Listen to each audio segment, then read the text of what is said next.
Hi guys, my name is Annika Johannes. I'm a project management practitioner who is passionate about project management. I talk almost every day about project management. In today's episode, I'm going to talk about the difference between Prince2 and PMP. Prince2 and PMP are project management certifications, and they are different. However, they do complement each other. If you want to get certified in Prince2 and PMP, maybe at some point, you have to stick around. You need to watch this video up to the end so that you're able to make an informed decision as to which certification you should go about or you should take. So what is Prince2? Prince2 is a project management methodology. So it's a methodology that has different project management principles. It has different project management themes. Basically just guides you on how to start a project. For example, really looking at aspects like the business case before you initiate your project, or during initiation. You need to understand the business case of the project so that you have the foundation that will enable you to validate the reason as to why you are implementing your project.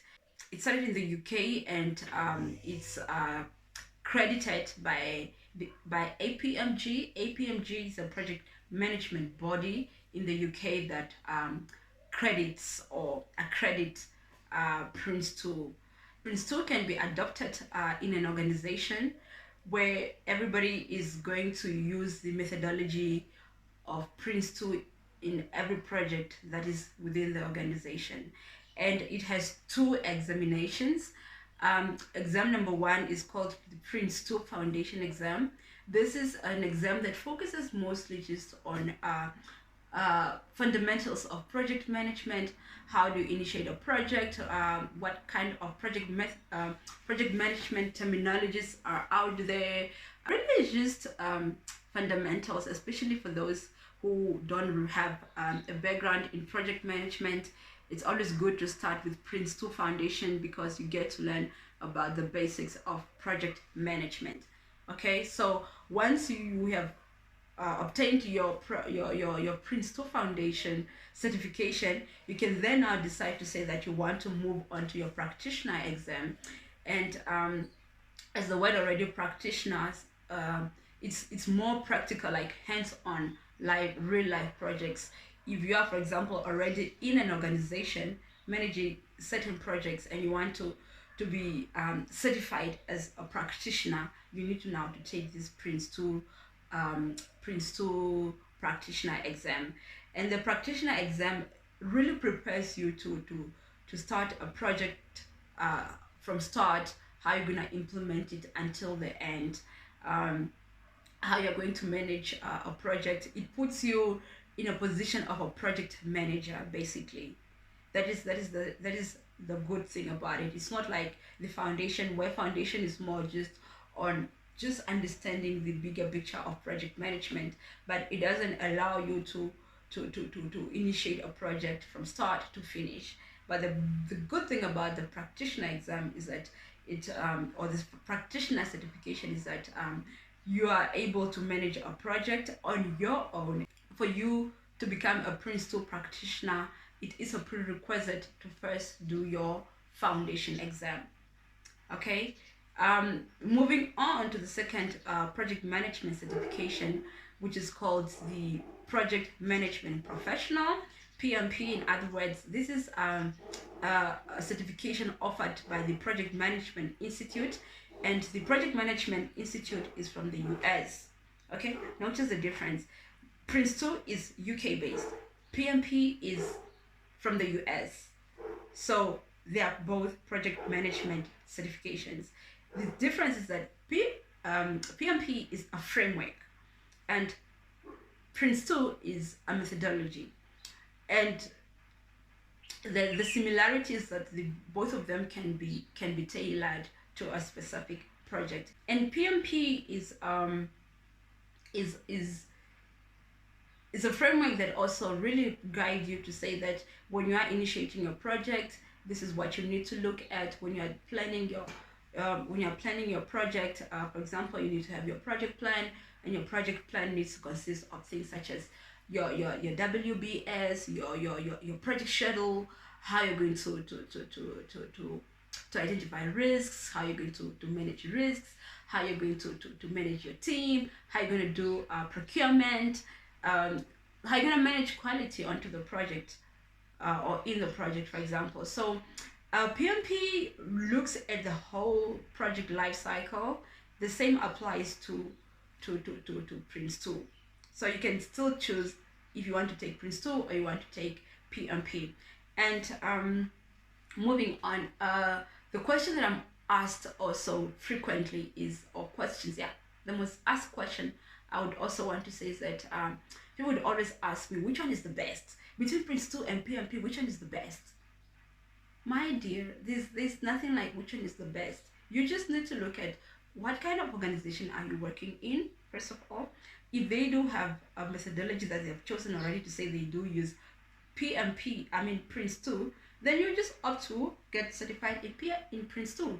If your organization uses PMP, then you just opt to use PMP, because the beauty of the two certifications is that they complement each other. So they complement each other. For example, like in my case, I'm certified as a Prince2 practitioner, but on my projects, I also do get to bring in PMP framework processes or tools and techniques onto my on my projects when I'm executing. So not even have debates on which one is the best. And also in terms of monetary value, you can't really say that because you are a PMP, you are more likely to get this salary, and if you're a Prince2 practitioner, you are more likely to get this salary. No, there's nothing like that. If you are a project manager, so long as you have a project management certification, there is a scale for project managers' salaries. Okay, it's not. It has nothing to do with. It has nothing to do if you are Prince2 or you are PMP. So long as you have either of the certifications, you are good to go. I hope that is clear. And then the other question that I always get also from people is Prince2 accredited by NQA? Woo! This question is common in Namibia. Yes. NQA is a Namibia Qualification Authority, or is it Association? Authority? I'm not sure, but it accredits academic qualifications. But Prince2 or PMP, they are not accredited by NQA. Why? Because these are professional certifications, and NQA does not accredit professional certifications.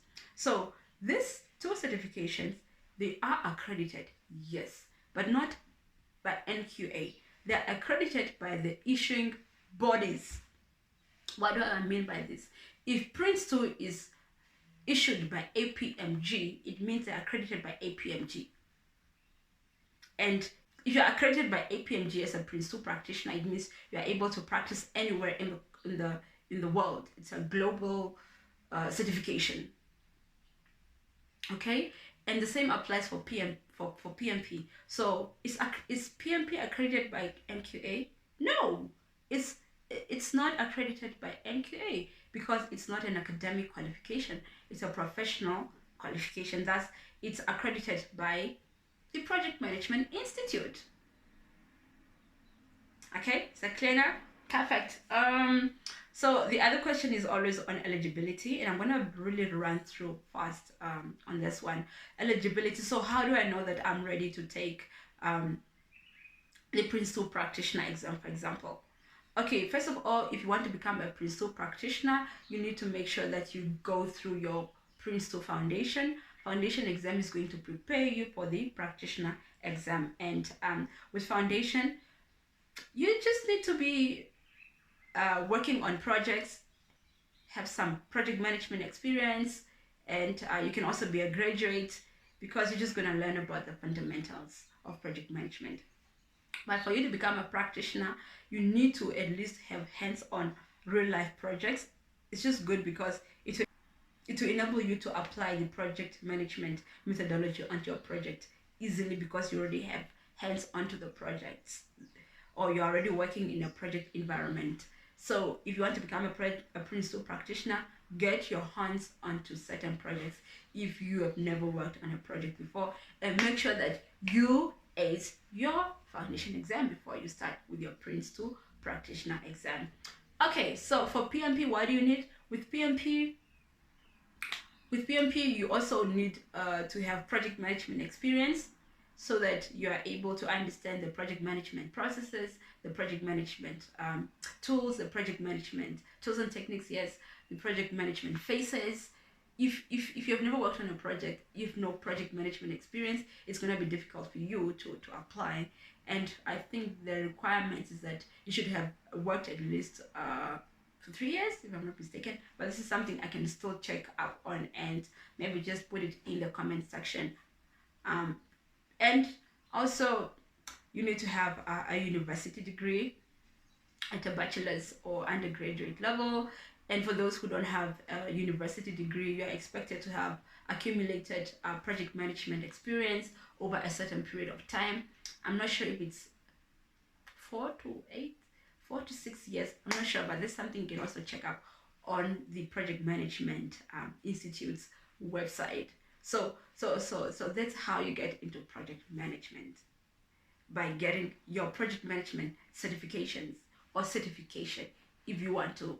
You don't need to have both of the two. You don't need to have both Prince2 and PMP. You can decide if you want to have just Prince2, and you're going to focus on applying the Prince2 methodology on your projects that you're executing, or you can focus on PMP.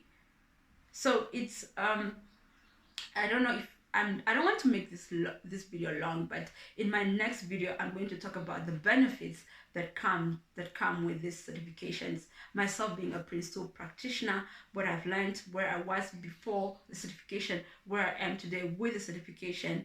And if you feel like this is information that you still want to continue listening to, please do subscribe to my YouTube channel. I am your girl Anarchy, who is passionate about project management. Thank you very much for watching this video up to the end. I hope to see you in my next video.